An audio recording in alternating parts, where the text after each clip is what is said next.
Care to chat? Hello and welcome to the Northern Ireland Social Care Council's popular podcast, Care to Chat. I'm Wendy Austin and it's my great pleasure to host these podcasts. Real privilege to hear the stories of social care practitioners and social workers and their clients, and to hear too about the many different and important aspects of the work itself. There's a huge range of situations in which they come into play, from domiciliary care to complex areas like criminal justice, from early years to end of life. Well, this time we're in the zone, the learning zone. You sometimes hear social worker and social care practitioners ask what they get for their registration fee. Well, one great answer to that question is the learning zone. It's easily accessible, guided learning, anytime, for free. Over 50 resources you can tap into, and we've talked about many of them on this podcast over the last few years. It's part of the learning journey for social workers and social care practitioners. But don't take my word for it. Let's find out more from those who know. Mairead Harkin is Workforce Development Officer with the Social Care Council. She's the lead in digital learning and the Learning Zone. Laura Moffett's Manager Mental Health and Learning Disability with the Northern Trust. And Suzanne Cunningham's Assistant Director of Children's Services at the RQIA. So, Mairead, set the scene for us. What is the Learning Zone and how did we get here? Well, how did we get here? I suppose we need to think about our role as a regulator, and I suppose as a workforce regulator for social care and social workforces, we have a role to protect the public and safeguard service users through regulation and development of those workforces. And part of that is through supporting the workforce to develop their capability. And I work within the workforce development team who are responsible for the development of those workforces, those professionals, through promoting and supporting continuous learning opportunities and professional frameworks to develop their capability. Also, our registrants are working to a set of standards that we set, and they're required to complete a minimum of 90 hours of continuous professional learning and development within their registration periods, and that's all about supporting their learning and development. So where the Learning Zone fits into this and why we've brought technology into this whole journey is, I suppose, we go back a bit. We were kind of early adopters of technology. We started the whole journey of mobile and digital learning way back in 2013 as part of a UK-wide project, out of which we developed those Understanding Child Development apps. We developed a series of 5 mobile learning apps and won awards from them. Those child development mobile apps won an international award in 2017, which was called the HUISTA Best Human Services App Award. So we realised through that project here was technology that could support learning and development, and mobile technology in particular was a great way to get learning directly into people's hands. So we then looked, we were working on mobile apps, but the problem with mobile app technology is you need experts to develop and publish and update, and we didn't have that internal expertise. So we went looking for a new solution about 2017, and that's when we brought in what we call our Adapt Builder, which is basically a authoring learning tool that supports us to develop mobile learning solutions. And it allowed us to develop really interactive, engaging learning solutions that, as you said, that can be downloaded across any device and made really accessible. So that allowed us to bring that development in-house. So we had the solution to create the development in-house. We became overnight instructional designers and digital learning developers and publishers, but we needed a way to actually host and push that out to our registrants. So that then we decided we would go down the route of an open source website, which became the Learning Zone. Now, we didn't come up with the title ourselves. We have lifted it directly from our colleagues in Scotland who set up the first Learning Zone, but they were happy to share. We had been learning a lot from them. They were a wee bit ahead of us in this digital learning journey. So that allowed us to develop this website, this open source website that became the central digital learning hub, where we initially started off with just a library of digital learning resources, which we made freely accessible with no logins, and that's still regarded as a benefit. We've been debating over the years about creating logins, but our registrants really like the fact, and I think our employers, they all like the fact that there's no logins, they can get at it really quickly. So then sort of Learning Zone 2.1, we're at our second version of the Learning Zone. And so that started off with this lovely library of digital learning resources, which we started off with the Adult Care Toolkit that Suzanne helped us develop back in 2018. 19, and we've up to 50 resources developed covering a wide range of really relevant topics with things like delirium, dysphagia, grief and bereavement, homelessness, human rights, loneliness, medication management, promoting good nutrition, safeguarding mental health, resilience, and we have our suite of child development apps that we just released and updated there in February. So it's a really good resource. It's like a repository central hub to push out learning, and we've even widened the remit of that learning zone, so as well as supporting access to those learning and development resources. We've widened it now. We have actually sections built within in the learning zone to support specific career pathways. So we've now sections specifically for our social care registrants and sections specifically for our social work registrants. And that's about supporting them along that learning and development journey from when they start with us as newly qualifieds or as frontline workers coming into the sector, as they move into enhanced roles, move into management and leadership, providing with a wealth of information and guidance that supports that journey, career pathway journey, and supports them to maintain their registration and with us in the councils. There's lots of guidance, there's lots of information. So it's grown from a little central sort of repository hub to a wider website, which is now the Learning Zone website. Now, one of the ways that it's been enabled to grow, I suppose, is in that people have contributed and helped along the way with the different topics, that some of which Mairead was mentioning there. And Suzanne, you were one of those who contributed yourself to it. So tell us about that and what your input was and how you were able to contribute to that part of the Learning Zone. Yeah, so I've contributed to the Adult Care Toolkit. I also contributed to the Human Rights. And they're two tools that I suppose we would have in RQIA quite a lot of expertise in relation to, because we're going out and seeing services and seeing how delivery of care is done. We can see what's best practice. We use what's best practice when we're measuring and making judgments in terms of care. So I felt we were well placed to be involved in that development. But I think the other thing that we were able to do was when Mairead was saying, well, we need somebody to look at this part. Do you know anybody? We've got such huge kind of contacts across Northern Ireland in terms of experts, practitioners, and I think that's the piece for me about developing these tools. It's not all about bringing in experts. It's about bringing in experts by experience almost.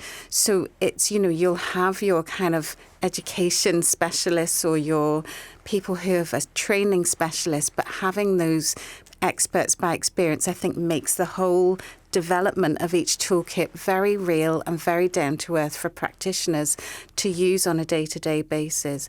And I think for us, we can then think, well, how would somebody use this out in practice? So we can kind of say, right, that's really good. But if we're encouraging people to log into this and use it on a day-to-day basis, how accessible is that? How easy is it to take just that little chunk?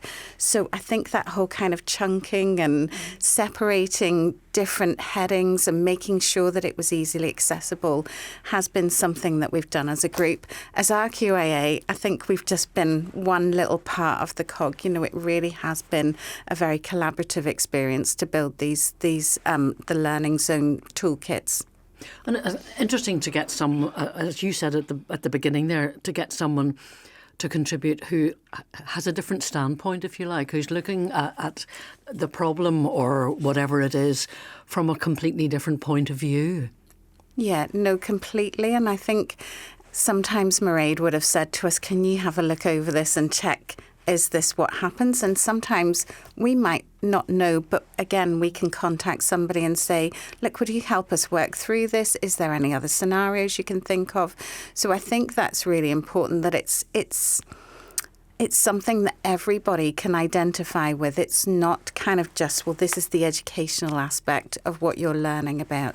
And I think, when you think about the resources that are in there, there's such a wide expanse of different subjects that you can get into. My favourites would be adverse childhood experiences, human rights, the child development apps, I think are excellent, really, really good for anybody. Now, some of these are directed at maybe a social work or social care, but they're accessible for everybody. It really isn't about only social workers should look at this. It may be directed in terms of education of social workers or social care workers, but I think it's really useful for everybody. And we would really encourage out when we're doing inspections for the inspected services and the staff and the managers to use this as a resource to support their own more formal approach to learning. And I think when we see that happening, it kind of shows they are being a bit more creative and a bit more kind of connected to, right, how can we enable staff to learn and develop and really absorb maybe what it is about the subject matter that they want to do. Laura, how have you found the Learning Zone? Has it been of use to you in your day-to-day work? Oh, definitely. You're right. It's very accessible and it takes you through step by step. It's very easy to follow, very easy to use. The reflective scenarios that's built into some of the modules makes people think of their direct practice and linking the learning to that. We would very much encourage our staff to utilise the Learning Zone. There's a very wide range of courses on there which can bolster onto our own mandatory and statutory training within the trust. You know, they can access at home or in work and on PCs or laptops or phones. They can make or access resources that may be relevant to their personal life as well, like dementia training or, you know, grief and bereavement. It's not all about their own professional practice. They can think of their own personal well-being as well. You know, it's something that we would really encourage within social care. Both Suzanne and Mairead were talking about the child development part of it, which I've got to say, you know, it is open source, so it's terrific for parents, for grandparents like me. You know, even you can look up and see if your grandchildren are going the right way, which I'm pleased to say mine all seem to be at the moment. But that ease of access is terrific, isn't it? And it's put together in a way that makes it really easily understood, and it's not going to take you all day. You can get the bit out of it that you want in a fairly short space of time. Totally agree. And, you know, as a manager, we send staff on training opportunities. They're going to tick a box. They're not always taking full responsibility for their own personal development, whereas if they're accessing courses online that they have an interest in, they will take more from it, and that's the beauty of the Learning Zone, I feel. Well, have you used it yourself, Suzanne? Oh, I have. I think for the same reasons as you, in terms of children, I would be a nursery nurse who spent quite a long time learning about children's development. But even though I learnt it, that doesn't mean I remember it every day. So we've had scenarios where younger children have come into children's homes, and when we're inspecting children's homes, we really need to think about, right, what do we expect before we get there to be in place for children? Because they're younger children, this is a different approach we're needing to see. This is a different kind of set of training for the staff, a different maybe resource available for the children, different toys, different experience. So just being able to go into that and think, right, okay, this is an 8-year-old. What does an 8-year-old usually need? What is it that they would be looking for, speaking about, you know, engaging with? And I think for me, that's really helpful to help us to put into context, right, what is it that we need to know? So professionally in that way, but also when I was an inspector, and now I would encourage my inspectors to do, when they go out to say, when they see maybe there's an area for improvement that might be supported by the Learning Zone, to say, look, go and have a look at this. This is a chance for you as a team maybe to log in, have a look at a few scenarios, maybe work out, right, what can we do differently?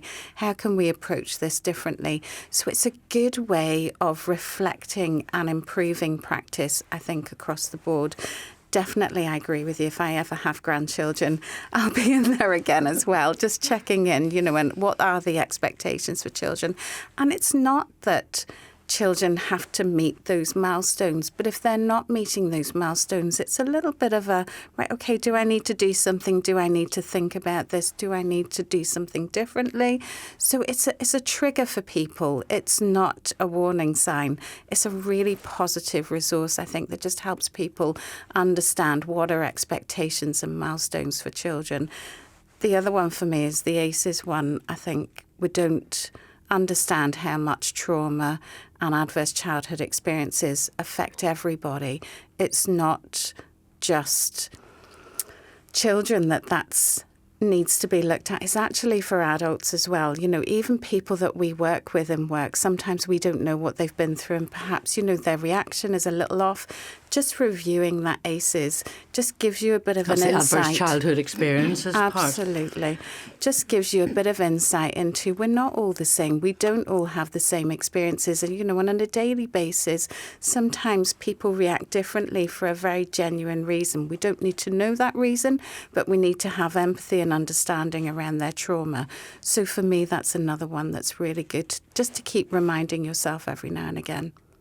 One of the things I find interesting about it, Mairead, is that the degree of expertise that you've managed to get in there. I mean, we've spoken on these Care to Chat podcasts on a number of occasions about topics which we've just mentioned, things like human rights. We did a couple of podcasts on those, and in fact, Suzanne, you were involved in one of them, the Understanding Child Development series. When we did a whole podcast on that, and the amount of expertise that has gone into it is remarkable. How do you persuade people to do it? Well, I suppose, and it's really great to hear the feedback from everybody else in the room and how people are using it out in the sector, because we really hope that's what we're developing is doing that. But we work very collaboratively. We work in partnership. We apply what we call a design thinking methodology, where it's about thinking about, we put the learner at the centre. So we think about what is it that the learner needs? What does our registrants need to know and do? Is it a behaviour? Is it a performance issue? Is it a knowledge issue? And we then bring together very collaboratively a partnership. We talk about a content reference group as part of the development process to bring the key people into the room that'll help us develop it. And that can include managers from the sector across different settings as well. We'll bring in service users, we'll bring in frontline workers, we will bring in key stakeholders like RQIA, like the Public Health Agency, like the department. And then we'll also, depending if we have budget, we'll bring in a subject matter expert to help us pull that content together. But it's done as a very collaborative process. We get in a room, we work out what the content is. The content is the biggest and the most important bit. We take time to get the content right before we even think about the applying it and making it into a digital resource. So thinking about the learning outcomes, thinking about the activities. It's very scenario-based, everything we do, which is why we like to talk and talk to key people in the sector, because we want to make the learning, bring it as close to practice as possible. Some of that comes from our fitness to practice hearings, from what's come through that. Some of it's coming from real practice scenarios out in the sector. So what's happened? What's the challenges? What's the pain points? So we think about all of that and we bring it in and we get people together. And I think the reason we get people together is because what we develop is meaningful, it's relevant, it's really useful to, and I think that's key to good learning. And it's we have a very evidence-informed approach to all of this. We've looked at how people learn. We understand how people learn. We understand how technology supports people to learn, how we can tap into that and make it meaningful. We talked about, Suzanne talks about chunking it down. We chunk it down. We give them the key stuff they need to know. There's a whole piece of learning and evidence around cognitive overload and how people remember stuff and all of that. So we're thinking about all of that as we're developing it. And that's all about making it meaningful and engaging and interactive. And we build in lots of interactive, we've lots of multimedia, we've lots of film and stuff going in there, and activities. So it's motivating people to learn. I think because we've motivated, and I think somebody talked about it's one of the key things we're trying to do with the Learning Zone is persuade our registrants to learn in their own right. They don't have to wait for their employers to send them to training. Actually, to meet two of their standards, they are required by their standards to learn and develop and take responsibility for their own learning. So that was kind of an underpinning reason for the Learning Zone, and also to help them understand what those standards look like in real practice. And we build in loads of nice wee scenarios. And we're always building in the standards. And I know Laura talked about that earlier, about how they go to that resource. It's really good when somebody's new coming in, rather than just giving somebody a book that sits on the shelf and doesn't have meaning in practice. And I think the key to the learning is making it meaningful. And if you make it meaningful and if you create a good user experience, people come back because they see the impact, they see that it's making a difference. And for us, learning is not a single event, it's a process. It's a process of discovering, it's a process of finding and doing the learning, it's a process of applying and reflecting. And our resources don't have end of resource type assessment. We don't produce certificates. What we build in is reflective practice questions, because we're building that in to the process of learning. We're trying to say we don't expect people to go through a resource in one sitting. That's not how they're developed. They're meant to be that you can go in and dip in as often as you want to. And by doing that, the evidence tells us that supports retention. And if you get people to retain the learning, they're better able to put it into practice. And that's the transfer of practice. And does the learning make a difference? That is the key to us, because that's what we're more interested in, is making sure it makes a difference.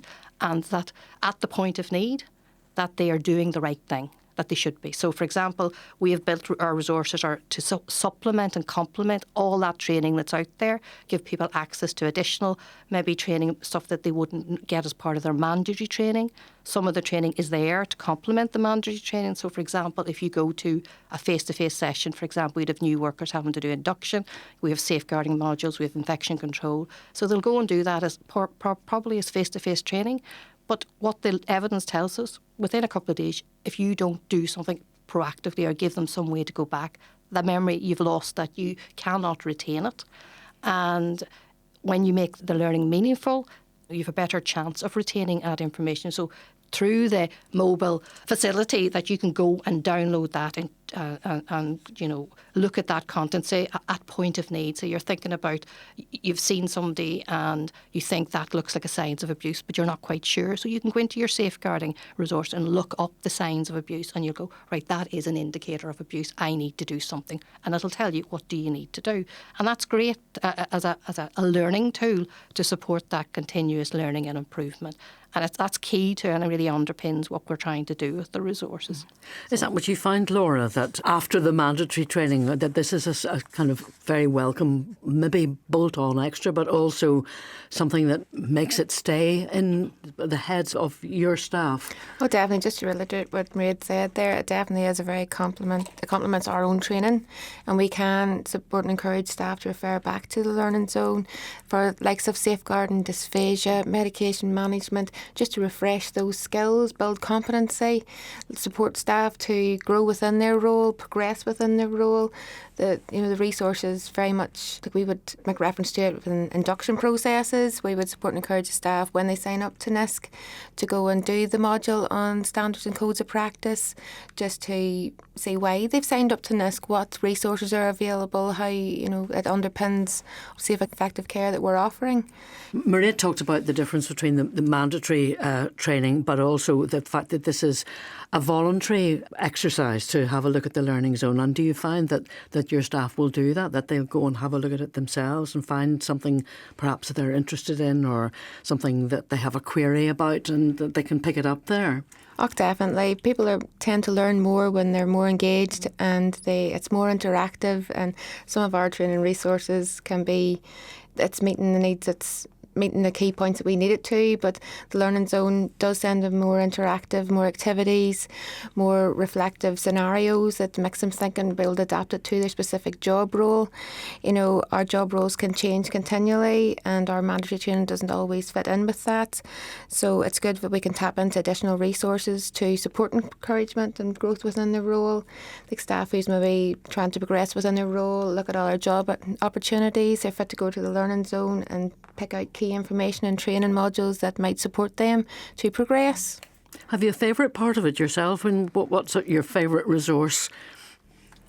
We have referred staff back to medication management as an additional resource in between our own mandatory training. We've supported and encouraged staff to look at the dementia training. Say I work within mental health and learning disability services, they are at higher risk of developing dementia. That wouldn't be part of our mandatory training as such, but it's good that they can tap into resources as support staff be able to refer on to other services as required. And it can be a great resource for, we had one member of staff whose father had taken dementia, and I was able to, encourage her to tap into this resource, and it was a great, she was able to gain knowledge that she wouldn't have been able to get through the hospital, I suppose, and grief and bereavement as well as regards staff's health and well-being. Oh, that's good to hear. What about you, Suzanne? I mean, are there parts of it that I know you talked about how it can be useful for inspectors in the RQIA, but would you look at it sometimes? Definitely. I think one of the one of the titles that I would be really, really interested in is the human rights for social workers. I think for me, sometimes we see the human rights legislation and we'll read it and we'll think, yes, we understand it. But actually, that part actually delves right into what does it mean when you're thinking about somebody's human rights? What does it mean when you're making judgments or when you're making decisions about somebody? There's a lot of scenarios in there that really help practitioners to kind of stand back and maybe reflect on, yes, I think this might be the safest path for this person, but actually, what does it mean in terms of their human rights? You know, and I think that in our job as social workers, service users are very complex, have, you know, really a huge amount of needs, and sometimes you go to the, right, we'll take the safest option because that makes everybody safe, but you remove somebody's human rights. So for me, that human rights module is really important in trying to help us make good decisions that keep people safe but have the least restrictive practice involved in it as possible, which means that then we're helping service users to grow and develop. Because if you keep stopping them from doing things because it's unsafe, sometimes they can't develop and become independent and learn and grow. So for me, the human rights one is a really important one in terms of it's one of those baseline learning modules, I think, that really helps people with their decision making in their practice. And I'm sure, Laurie, you would be the same working with people with disabilities. It's really important that you take account of somebody's human rights in every decision that you're making. Totally, it's about positive risk taking within learning disability services. Again, supporting their health and well-being, but allowing them to make those decisions and be very heavily based on human rights. And that's not easy. When you talk about positive risk taking, you know, there'll be somebody, maybe a parent, maybe me, saying you shouldn't have taken that risk. But if you use a module like that to really help you formulate, this is what the problem is, or this is what the risk is, this is why we're making our decision, and these are all the risk factors we've taken into account of, and that particular module really helps you explore all of those concepts and I think the frameworks that are required. And I think it also helps them do it in a safe space. Absolutely. And at the point of those practice scenarios, it allows them to sort of rehearse tasks, go through all of that in a safe space so that they've time to apply that and think about it before they actually go back into practice. So it's a safe way of learning, and it's an active way of learning. And I think it actually really is impactful in that way. Do you ever dip into it yourself, Mairead? I have. You probably know it chapter and verse, but probably know every resource pretty much well, because it's when you go through them to the detail we do, going through them. I've learned a lot over the years on topics I had never, because I didn't come from a training background, so or not in this world anyhow. So it's been a learning curve for me, and it's been really useful. So I've learned an awful lot, you know, and it's built my knowledge. But then I'm a curious person. I love learning and development, so I'm quite passionate about learning and development and supporting people to learn in a really effective way. So I enjoy it. So maybe not everybody would take it to the degree I do, but I enjoy the process. So and really enjoy some of the resources, particularly the child development ones were fabulous to do. I often reflected, you know, I'd loved to have known that when my children were young. It was what I've learnt and understood and been able to reflect back on has been, you know, really, really useful. Yeah. It must be good for the Social Care Council as well to have, you know, you talked about the way that you put the resources together and the collaborations that go on, the people that are brought in to put their tuppence halfpenny worth in, if you like. So that all, I assume, then kind of goes into the system and must add greatly to the knowledge and learning within the Social Care Council. A lot of our resources are built for our external registrants. I suppose the added advantage, which we'd never really anticipated when we set it up, was we built our resources specifically for either our social care practitioners or our students or our social workers. But the added advantage of making this open source site was it's been relevant for wider, like we have wider health and social care professionals. Our grief and bereavement resource has been used by other health and social care professionals. Our child development has been used by education, by medics, by midwives. It went so wide, like in terms of, you know, where it was received and used by. So, and also it's relevant for our service users and for carers and people out there and potential people coming into the sector. It's a good way for them to sort of get a sense of what's happening and what they need to know, and understanding some really key topics like grief and bereavement. Those are the resources we built during the pandemic, and we did a lot of with resilience and well-being, and those have been really helpful. And even and I'm always saying to the staff, you can use them as well.